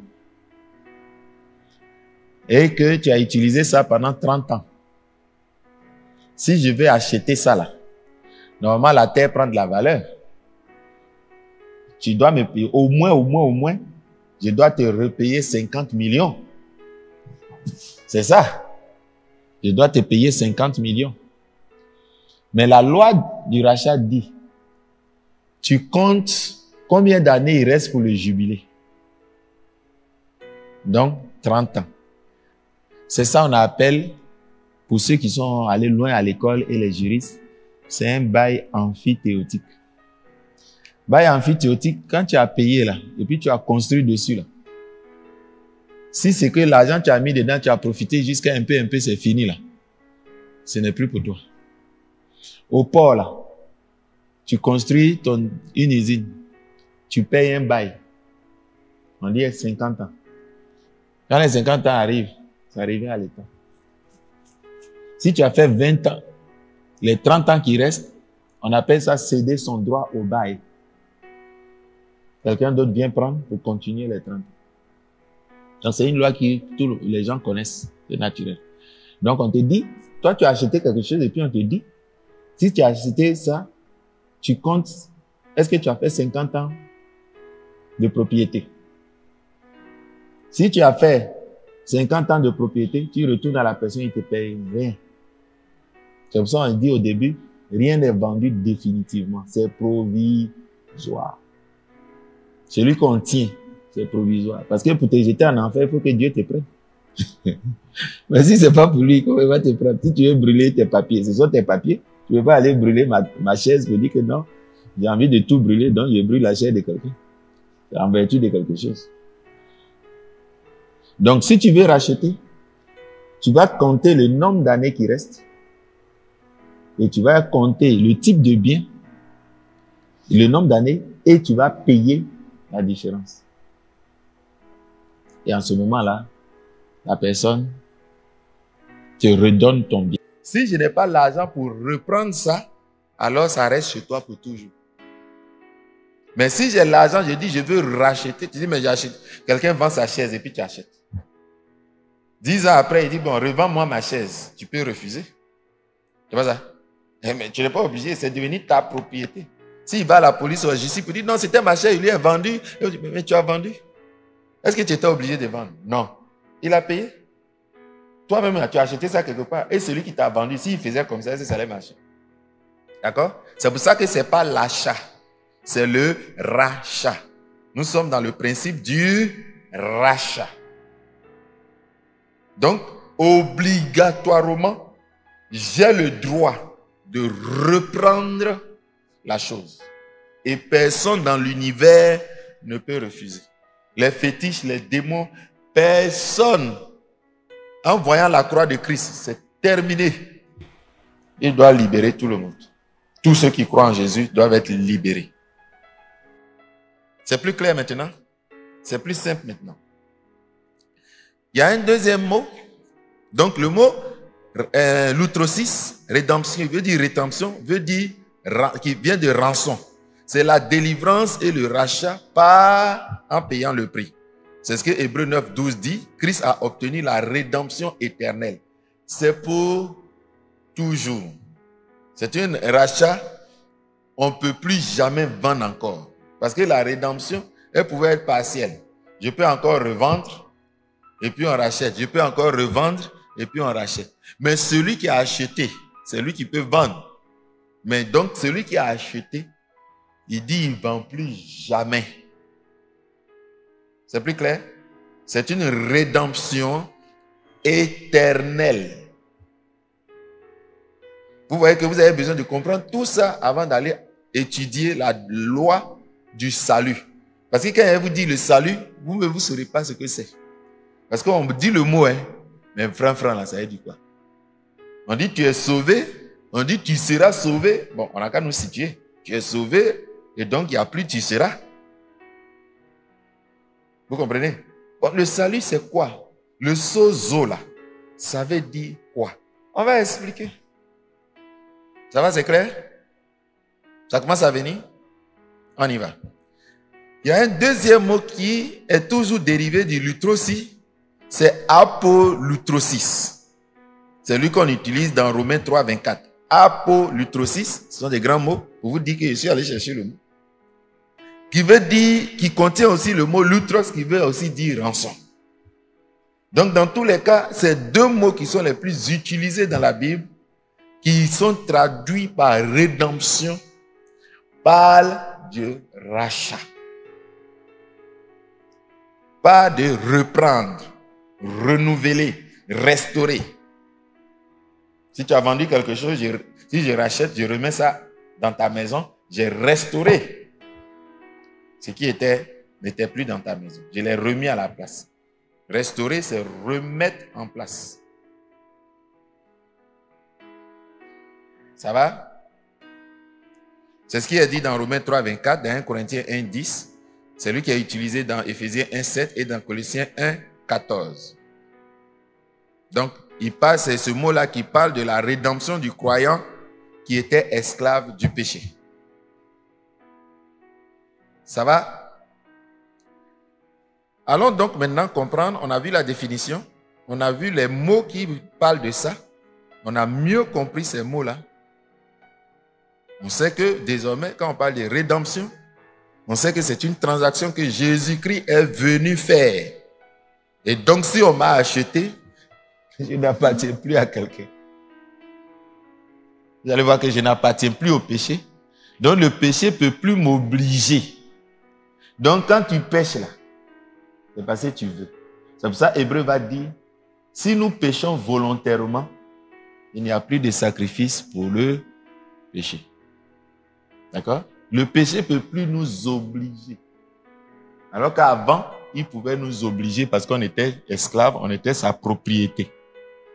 Et si on n'obéissait pas, il nous frappe. Et Dieu lui-même est d'accord qu'on souffre parce que c'est lui qui est notre maître. Donc on devient esclave du péché. Pour que je me libère donc du péché, il faut un principe spirituel légal qu'on appelle le rachat. Et c'est ça que vous avez vu à la croix. C'est la manifestation, la preuve de mon rachat. C'est pour ça que les apôtres disent que si Christ n'est pas mort, tout le reste ne sert plus à rien. S'il n'a pas payé le prix, c'est que tout ça ne sert à rien. Or, aujourd'hui, on a suffisamment de preuves historiques, donc 4 historiens les plus réputés au monde, acceptés par tous les scientifiques, les païens, les historiens, les chrétiens et tous, qui ont prouvé que Jésus-Christ a bien existé et qu'il est bien mort. Ils l'ont bien crucifié par les Romains. Donc, il y a eu sacrifice. Ça va? Vous voyez le fondement de notre foi et de notre salut. Quand on verra la justification, on verra comment donc, quel est le mécanisme qui nous justifie, et on va aller voir quels sont tous les autres mécanismes de justification. Donc, tout ça, ça a existé, et puis Dieu dit, nul n'est juste. Ça veut dire que tout ça là, personne n'a pu obtenir la justification par ce qu'il cherche. Je vais vous donner un exemple. Bouddha. Vous allez voir 400 ans avant Jésus-Christ, c'est-à-dire à peu près à l'époque d'Esther.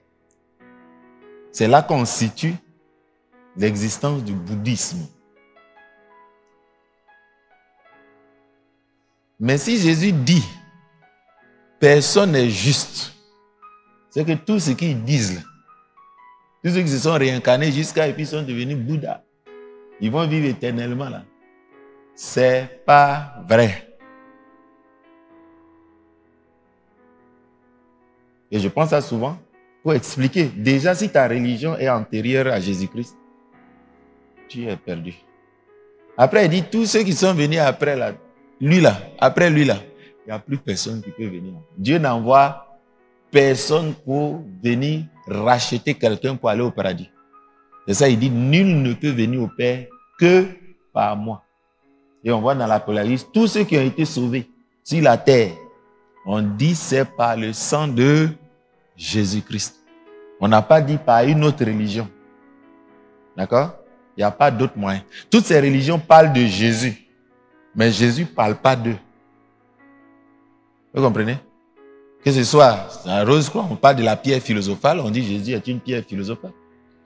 Que ce soit dans l'islam, on parle de Issa. On dit qu'il est assis à la droite de Dieu. C'est le seul qui est assis à la droite de Dieu. Quand vous prenez toutes les autres religions, on parle de lui. On dit c'est un maître, tout le monde le reconnaît.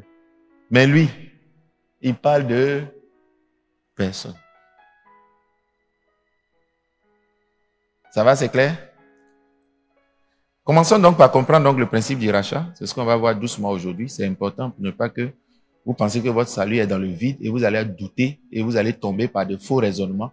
Notre ministère, c'est de vous faire asseoir profondément enraciné afin que vous ne ballottez pas à tout vent de doctrine. Il n'y a pas d'autre façon d'être sauvé que par le principe de la rédemption prévu par Dieu avant la fondation du monde pour toute l'humanité. Si on dit que c'est le Jésus des Juifs, c'est pas vrai. Il n'était que projet pilote. En attendant le projet d'envergure universelle de Dieu, il est le sauveur du monde, pas le sauveur d'un groupe, du monde. Et toutes les nations qu'on a vues dans l'Apocalypse, c'est par le sang de Jésus-Christ qu'ils ont été sauvés. Donc ne quittez pas le christianisme pour aller quelque part. C'est la pire des erreurs que vous faites. Parce que celui qui l'a connu et qui l'abandonne, il est pire que celui qui ne l'a pas connu. Donc, on ne devrait pas voir ce genre de mouvement. Ça va, c'est clair? Nous allons voir la loi du rachat. On va le voir à 4 points. Et puis, on va voir les exemples de rachat. Et puis, on va voir le rachat des chrétiens. D'accord? On va voir les rachats, la loi du rachat. Pour comprendre, on va voir les exemples de rachat, comment ça a été appliqué. Et puis 3, on va voir les rachats des chrétiens, de nous qui sommes chrétiens. Comme ça, on sait que c'est une loi vraie. Jésus a suivi une loi. C'est pas au hasard il a fait. C'est pas un jour il a parlé et puis il a dit. Il a respecté une loi qu'on appelle la loi du rachat. Donc ne parlez pas de la croix et puis vous ne savez pas ce que c'est. C'est une transaction. Il est ça là, c'est le prix de quelque chose. Et une fois qu'il a fini, quand on va voir la loi, vous allez voir, il y a des choses qui sont signées. C'est pour ça qu'il a un livre. C'est pour ça qu'il y a le livre de vie de l'agneau. C'est pour ça qu'il y a une loi. C'est pour ça qu'il y a une alliance. Quand on fait un rachat, on signe les actes de propriété. Et désormais, tu deviens la propriété de celui qui t'a arraché. Et quand il a acheté la maison, il va faire de cette maison maintenant le temple de Dieu, puisqu'il a racheté pour Dieu. C'est comme ça qu'on devient le temple de Dieu. On devient la maison de Dieu. Sans rachat, on ne peut pas être la maison de Dieu. Ça va, c'est clair? C'était les démons qui avaient accès à nos vies. Dans Lévitique chapitre 25, verset 1, nous allons voir le rachat des terres. Le rachat des terres, en premier principe, première loi. On verra le rachat des maisons, de tous. Parce que la terre est différente de la maison. On verra en 3 le cas particulier du rachat des maisons des Lévites.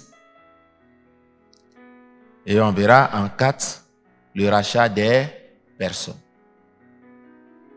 Voilà les 4 premiers éléments que nous allons voir pour comprendre la loi du c'est pour tout. Et donc, le prix qu'il a payé vaut le prix de tous les individus. Donc, ceux qui ne vont pas en profiter, ils n'en profiteront plus. C'est comme dans un supermarché. Si on dit chacun n'a qu'à se servir cadeau, c'est qu'il y a quelqu'un qui a payé ça au propriétaire. Donc, c'est comme ça, il a payé le prix. Et puis, il dit, venez prendre cadeau. Si vous ne voulez pas prendre, c'est lui qui a dépensé plus. Vous comprenez? C'est qui est là, il récupère, il va avec. Donc, il a payé d'avance le prix pour tous ceux qui peuvent exister sur cette terre. Donc, nous devons profiter gratuitement. Le rachat, donc, des premiers-nés des hommes, c'est Exode 13, versets 11 à 16. Il dit, « Et quand l'Éternel t'aura fait entrer dans la terre de Canaan, comme il a juré à toi et à tes pères, et qu'il te l'aura donné, tu remettras à l'Éternel le premier-né de toute mère. Dans tous les premiers fruits du bétail qui t'appartiendra, les mâles seront à l'Éternel. Tout premier-né de l'âne, tu le rachèteras par un agneau. Et si tu ne veux pas le racheter, tu l'abattras. Tu ne peux pas vendre, tu ne peux rien faire, tu tues ça. Et tout premier-né de l'homme parmi tes fils, tu le rachèteras. Et lorsque ton fils t'interrogera un jour en disant, que signifie cela? Tu lui diras, c'est à main forte que l'Éternel nous a fait sortir d'Égypte, de la maison de servitude. Quand Pharaon persista à refuser de nous laisser partir, l'Éternel tua tout premier-né dans la terre d'Égypte. Puis les premiers-nés des hommes jusqu'aux premiers-nés des animaux, des bestiaux. C'est à cause de cela que je sacrifie à l'Éternel tous les mâles premiers-nés, et que tout premier-né de mes fils, je dois le racheter. Et cela sera pour toi un signe sur ta main et un fronteau entre tes yeux, car c'est à main forte que l'Éternel nous a fait sortir d'Égypte. Donc voilà son droit, parce qu'il avait tué, il a réservé ceux qui n'ont pas tué là, c'est pour lui. Ça va, c'est clair? On verra ça dans une autre loi. Maintenant, quel est le prix du rachat? La Bible dit, lorsque, je vous donne les textes pour aller vite, Nombre 3, verset 40 à 51. Lorsque on veut racheter un premier-né, on peut donner de l'argent ou on peut donner un animal. C'est comme ça fonctionnait. Et c'était, l'argent là, c'était un cycle d'argent, c'est-à-dire le cycle du temple. C'est ça qu'on prenait et on mesurait. Et on donnait.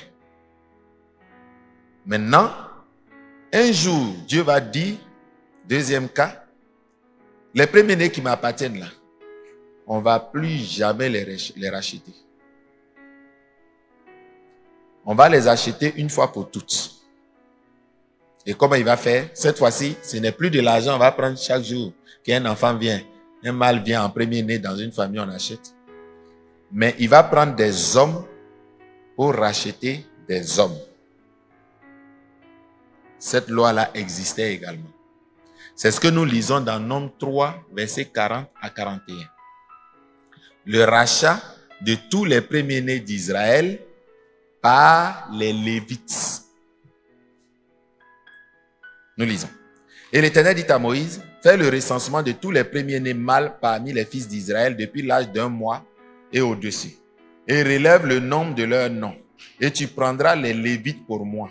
Je suis l'Éternel à la place de tous les premiers-nés des fils d'Israël. Et le bétail des Lévites à la place de tous les premiers-nés du bétail des fils d'Israël. D'accord? On prend des Lévites, vous donnez les Lévites à Dieu et tous vos premiers-nés restent chez vous. Vous n'allez plus donner l'argent pour acheter. On prend un homme comme la rançon pour libérer un autre homme. D'accord? Et dans le monde d'esprit, ça existe. Quand vous voyez qu'on prend un homme qu'on sacrifie, parfois on le sacrifie pour ne pas prendre quelqu'un. Et Moïse fit le recensement. Donc Moïse a fait le recensement. Quand on a compté tous les premiers-nés des hommes et qu'on a compté les Lévites, on a vu que les premiers-nés des hommes, ils étaient plus nombreux que les Lévites. D'accord?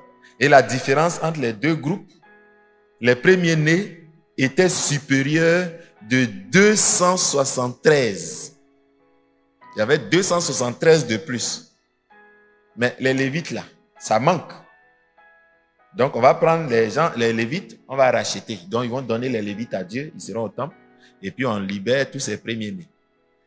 Maintenant, il reste les 273 premiers-nés, il n'y a pas Lévites pour les acheter. Alors qu'est-ce que Dieu va instaurer comme loi? Il dit c'est l'argent, on va prendre pour les acheter. Et puis cet argent, on donne ça aux Lévites. Donc vous voyez qu'on peut acheter une personne avec une personne. Et on peut acheter une personne avec l'argent. Mais ce n'est pas n'importe quel argent, hein? C'est l'argent du temple. Donc le prix de Dieu, là, c'est ça on prend que tu dois payer. Donc tu ne peux pas venir donner 1 milliard, tu as dit que non, voilà l'argent que j'ai en Égypte, je viens payer. Non, non, non. Il y a une mesure de cycle du temple. D'accord? Alors comment ils vont régler ce problème? C'est ce que je vous ai expliqué. Nous lisons. Et Moïse fit le recensement de tous les premiers-nés parmi les fils d'Israël, selon l'ordre que l'Éternel lui avait donné. Et tous les premiers-nés mâles, dont on fit le recensement depuis l'âge de 1 mois au-dessus, fit, d'après le compte des noms, 22 273. L'Éternel parla à Moïse et dit, prends les Lévites à la place de tous les premiers-nés des fils d'Israël, et le bétail des Lévites à la place de leur bétail. Et les Lévites seront à moi, je suis l'Éternel. Pour le rachat des 273 qui dépassent le nombre des Lévites, parmi les premiers-nés des fils d'Israël, tu prendras 50 cycles par tête. Tu les prendras selon le cycle sacré, qui est de 20 guéras. Tu donneras l'argent à Aaron et à ses fils pour le rachat de ceux qui dépassent le nombre des Lévites. Moïse prit l'argent du rachat de ceux qui dépassaient le nombre de ceux qui avaient été rachetés par les Lévites et prit l'argent des premiers-nés des fils d'Israël, 1365 cycles, selon le cycle sacré. Et Moïse donna l'argent du rachat à Aaron et à ses fils sur l'ordre de l'Éternel, comme l'Éternel l'avait ordonné à Moïse. Ça va, c'est clair? Ça va? On va maintenant parler du prix du rachat. Dans Nombre 18, versets 15 à 17. Tout premier-né de toute chair qu'il offre à l'Éternel, tant des hommes que du bétail, sera pour toi. Seulement tu libéreras contre rachat le premier-né de l'homme, et tu libéreras contre rachat le premier-né d'un animal impur. Et quant au rachat, tu les libéreras dès l'âge d'un mois d'après la taxe, pour 5 cycles d'argent selon le cycle sacré qui est de 20 guéras. Mais le premier-né de la vache, le premier-né de la brebis, le premier-né de la chèvre, tu ne les libéreras pas. Ils sont saints. Tu répandras leur sang sur l'autel et tu feras fumer leur graisse. C'est un sacrifice par le feu d'agréable odeur à l'Éternel. Donc, il y avait un prix. Donc, on s'arrêtera sur la loi. Je ne vais pas trop vous envoyer en allant plus en profondeur. Je pense qu'on a l'essentiel et on va évoluer. Donc, pour qu'il y ait rachat, il faut donc qu'il y ait vente d'un bien ou d'une personne. Il faut qu'il y ait une personne qui l'ait vendu. Il faut qu'il y ait un prix de rachat. Il faut qu'il y ait un droit de rachat. Il faut qu'il y ait une personne, un parent proche pour faire le rachat. Tout le monde ne peut pas racheter. Et on peut racheter par une personne, on peut racheter par le cycle sacré du temple. Donc voilà ce qu'il faut retenir ici, cela. Nous allons voir maintenant 3 exemples de rachats qui se sont réalisés donc à cette époque, à plusieurs époques. Le premier rachat, c'est le rachat des terres et des personnes de Naomi et de Ruth. Naomi et son mari avaient vendu leurs terres et ils ont quitté définitivement le pays d'Israël. Et quand elle est partie, son mari et ses enfants sont décédés et elle est revenue. Elle ne peut pas rentrer dans la famille puisqu'elle n'a plus de mari pour lui donner une descendance. Donc, elle n'aura pas de descendance. Son nom, si elle meurt, son nom disparaît. Et donc, il fallait quelqu'un qui la prenne ou bien qui marie un de ses enfants pour que la lignée continue. Deuxièmement, il faut qu'on rachète ses terres qu'elle a vendues parce qu'il y a droit de rachat de la terre, des propriétés. Si elle a construit des maisons qu'elle a vendues, elle peut reprendre ces maisons. Donc, elle est revenue toute pauvre, elle n'avait plus rien. Il fallait restaurer tout ça. Donc, ils vont avoir recours à la loi de rachat. C'est la loi de rachat qui va restaurer les biens de Naomi et la descendance de Naomi. Et elle aura un parent proche qui va accepter. Il y a un parent proche qui va refuser. Comme ça, il dit aux gens, Jésus n'était pas obligé, il pouvait refuser. Il a accepté. Il y a un parent proche qui a refusé de les racheter. Il y a un autre parent proche qui a accepté.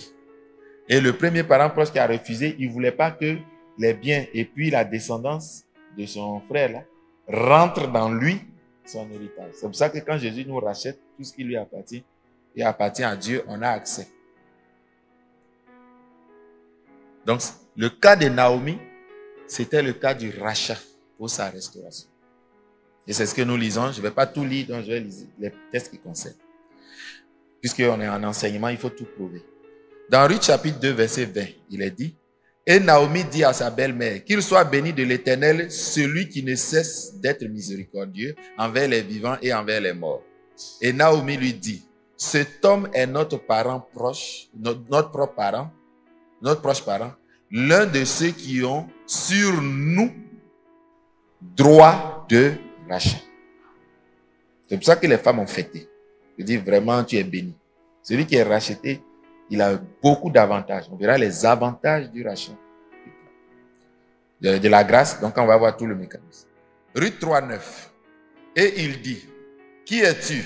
Donc c'est Boaz qui dit à Naomi, qui es-tu? À Ruth, qui es-tu? Elle répondit, je suis Ruth, ta servante. Étends le pan de ton manteau sur ta servante, car tu as droit de rachat. Donc c'est Naomi qui a expliqué ce droit-là. Et Ruth va utiliser ça, chercher à obtenir ce droit-là de Boaz, qui le rachète.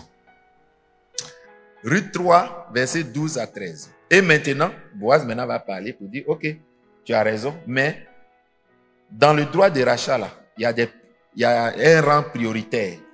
C'est vrai que j'ai droit de rachat, Mais il y a quelqu'un d'autre qui a aussi droit de rachat. Parce que les parents proches, on est plusieurs. Et il y a un rang. L'autre là, c'est lui qui est premier. S'il dit il vous rachète, moi je ne peux pas te prendre. Mais s'il renonce à ça, moi, je peux venir en deuxième position. Ça va? C'est ce qu'il dit dans le Ruth 3, 12, 13. Et maintenant, il est bien vrai que j'ai droit de rachat. Mais il y en a un autre qui est plus proche que moi. Donc, si tu es plus proche, tu es prioritaire par rapport à celui qui n'est pas proche. Passe ici la nuit et au matin, si cet homme veut user envers toi de son droit de rachat, bien, qu'il le fasse. Et s'il ne veut pas te racheter, je te rachèterai moi. L'Éternel est vivant, reste couché jusqu'au matin. Donc, on est dans le droit de rachat. Ruth 4 maintenant, à partir du verset 1. On va conclure la transaction. Et Boaz montant à la porte, ça se fait devant les anciens, devant témoins, devant l'univers. Jésus a fait pour lui là, devant tous les anges, 24 vieillards, les êtres, les 4 êtres, tous les anges, des êtres sur la terre, dans le ciel et sur l'univers. Tout le monde est témoin. Donc cette affaire de Jésus est mort. Ce n'est pas une affaire des scientifiques. Toutes les créatures, les démons, tout le monde sait. Donc même ton démon, le démon qui est dans l'alliance de ton village, c'est un acte public. Moi je vais vous dire, on n'aura pas le temps d'aborder, vous allez dire, mais comment on va faire? Je vous dis, dites au démon que le prix est payé. Vous ne lui devez rien. Vous n'êtes plus obligé de lui obéir. Il ne peut rien faire. Il y a une autre loi qui est très puissante dans le plan de rédemption. C'est ce qu'on appelle la mort de la croix. Quand quelqu'un meurt, là, il ne paye plus crédit. Donc, ce qu'il réclame, tu n'existes plus. C'est une des lois de la croix. Tu es mort. Donc, quand on dit qu'il faut dire tu es mort, tu penses que tu revis là. Ils vont venir te chercher. Donc, comme tu es mort là, quand les démons demandent là, tu dis, mais moi je n'existe plus. Celui qui vous devait là, il est mort. Il peut plus, l'esprit là peut plus réclamer, il ne peut plus avoir une alliance qui a valeur sur toi. Toute alliance tombe quand on meurt. Je vais vous donner tous ces arguments pour que vous leur opposez, que vous ne leur appartenez plus, qu'il n'y a plus d'alliance qui est valable avec vous, que vous êtes déjà dans l'alliance de Dieu. Pour qu'il vienne réclamer une alliance, il doit aller rompre l'alliance que Dieu a faite. Et donc, soit il me tue, soit il tue Dieu. C'est pour ça que Jésus dit, personne ne peut le tuer. Personne. C'est pas possible. Lien de cohérence. Et ces liens, c'est de loin pour beaucoup de livres. Il y en a, c'est les contradictions qui sont plus nombreuses que les cohérences. C'est-à-dire que même en littérature, si on dit que c'est quelqu'un qui a écrit là, le gars là, il s'est tellement contredit que on se dit qu'est-ce que le livre là, il est authentique. La Bible est le livre le plus cohérent des livres religieux. Pourquoi? Parce que c'est des faits vrais, c'est des faits vrais qu'on a racontés. Mais quand tu as inventé là, c'est comme quand tu mens. Le jour où on te demandé, tu vas dire autre chose, on dit, mais tu n'as pas dit ça. Non, tu sais, imaginer là, ça ne reste pas. Donc, il y aura des cohérences. C'est pour ça que quand tu vas à la police, on t'interroge, on dit, reprends l'histoire, jusqu'à, on dit, mais pourquoi je fais ça? Ça fait 10e fois, j'explique. Explique. C'est pour voir la cohérence. Quand c'est vrai ce que tu dis, il y aura une cohérence. Mais quand c'est pas vrai là, tu vas dire qu'il était habillé en rouge. Après, le soir, tu as dit, après-midi, tu as dit en blanc. Comme tu n'as pas mangé à 20h, tu as dit, je suis fatigué. On dit, mais il était habillé en orange, blanc, vert. Tu as dit, oui. On dit, lui là, c'est un menteur. Il n'a pas vu l'habit du monsieur. Vous comprenez? Mais la Bible, si 6000 ans, est le livre le plus cohérent. Et elle a plusieurs points de cohérence les plus nombreuses. Donc c'est ça qui fonde notre assurance. Et je vous ai dit, au ciel, les gens disent que tu as racheté. Ils n'ont pas parlé de foi de quelqu'un. C'est pas ça. Ils n'ont pas parlé de l'œuvre de quelqu'un. Tu as pratiqué de bon. Ils n'ont pas écrit ça. On dit, le monsieur là vous a racheté. On dit, mais ceux qui sont sauvés là, c'est qui? Il dit, non, ils ont lavé leur robe dans le sang de l'agneau. Ils ont été rachetés. Et ils n'ont pas fléchi genoux devant Baal. Point. Donc ils se sont conservés purs. Mais si tu fléchis genou, tu as sali. Et Dieu donc les a. Samson dit, si tu te conserves pur, tu seras utile à Dieu. Tous les versets là, on va lire. Il fit périr les incrédules, mais donc il n'avait pas foi. Donc si tu n'as pas foi, tu ne peux pas bénéficier de la grâce. Si tu n'as pas bénéficié de la grâce, tu n'es pas sauvé. Ça va? Que Dieu soit béni. On s'arrête là pour aujourd'hui. C'est très important, le principe du rachat par lequel nous sommes sauvés. Il faut bien le comprendre pour fonder notre foi. Et pouvoir faire. C'est comme ton Jésus. Tu dis, Jésus dit, si je demande, il va recevoir. Si je donne un ordre, ça va marcher. Si je prie pour mes commerces, ça va marcher. Mais lui-même, il est qui? C'est le créateur de l'univers. On verra ça dans un enseignement. Qui est Jésus-Christ? Moi, c'est un prophète. Ta foi repose sur quoi? Il est Dieu. Donc, quand quelqu'un, quand il te parle, c'est de quoi il parle. On dit tout ce qui existe dans le monde, là. Les anges, on dit c'est lui qui les a créés. Tous les esprits que vous connaissez, là, il dit c'est lui qui les a créés. Et pour que le monde fonctionne, on dit c'est par sa parole que tout le monde entier se maintient. De toute façon, tout fonctionne, enfant, on accouche enfant, tout là. On dit c'est lui qui maintient l'univers. Donc quelqu'un comme ça, lui, il te parle. Et puis tu doutes. Tu penses que c'est un homme qui t'a parlé. Donc, toujours dans les éléments de la foi qu'on verra, qu'on fera à la radio. Je vous ai dit, on a fini que le tiers. Je vais vous donner tous les éléments auxquels vous devez penser pour rassurer votre foi. Et pour agir. Vous allez voir que votre foi va grandir. Vous allez commencer à bénéficier de la foi. À vivre la religion de la foi. Que Dieu soit béni. Est-ce qu'il y a des questions?